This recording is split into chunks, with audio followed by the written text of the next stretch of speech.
Hello guys, good morning. So இன்றைக்கி நம்ம வீட்டில் பார்த்திங்கன்னா 2 நாள் வந்து சஷ்டி விரதம், அந்த அமாவாசை அதெல்லாம் போனதுனால நம்ம வீட்டில் வந்து நான்வெஜ்ஜே செய்யலை. கறி வந்து இருக்குது, நம்ம அதை வந்து வாஷ் பண்ணணும். இது பார்த்திங்கன்னா கொத்தமல்லி புதினா எடுத்திருக்கேன், பட்டை சோம்பு கிராம்பு, அப்புறம் இஞ்சி பூண்டு பேஸ்ட் எடுத்திருக்கேன். ஆனியனுமே நல்லா நீட்டாக வெட்டியாச்சு. ஒரு 4 வெங்காயம் வந்து பெரிய வெங்காயம் வெட்டியிருக்கேன். தக்காளி ஒரு 3 தக்காளி போடணும். ஸோ நம்ம வந்து ஸ்டார்ட் பண்ணிடலாம், டைம் ஆகிடுச்சு ஆல்ரெடி. ஸோ குக்கரில் பார்த்திங்கன்னா நல்லா இந்த எண்ணெயும் நெய்யும் ஊற்றி நல்லா காய வச்சுருக்கேன். பட்டை கிராம்பு, ஒரு ஏலக்காய் கூட போடலாம், நான் ஆட் பண்ணிக்கிறேன். 2 ஏலக்காய் எடுத்திருக்கேன். ஸோ இந்த ஸ்டேஜில் நல்லா இது நல்லா வறுப்பட்டதும் ஆனியன் சேர்த்துக்கலாம்.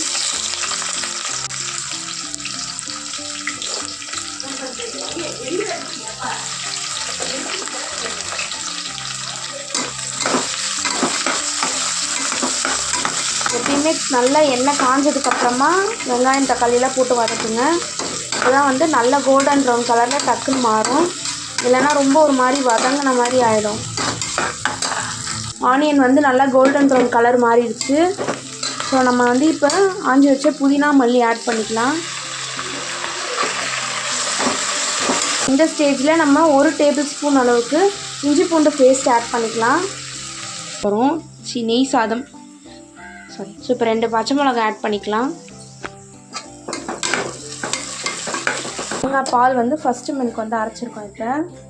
ஸோ அதை நம்ம வந்து வடிகட்டிக்கலாம். இதே மாதிரி நீங்கள் இன்னும் 2 மில்க் வந்து வடிகட்டி எடுத்துக்கோங்க. நல்ல ஃப்ரெஷ்ஷான திக் மில்க் இது. இது வந்து நம்ம அந்த வெங்காயம் வதக்கணும்ல, அதில் இதை ஆட் பண்ணோம்.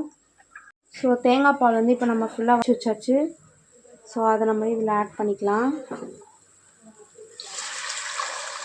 இப்போ நம்ம வந்து ஊற வச்ச அரிசி இதில் ஆட் பண்ணிக்கலாம்.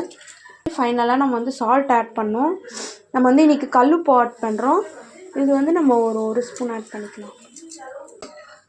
குக்கரில் ஒரு 15 மினிட்ஸ் வச்சு எடுத்திங்கன்னா சூப்பரான நெய் சாதம் ரெடி ஆகிடும்.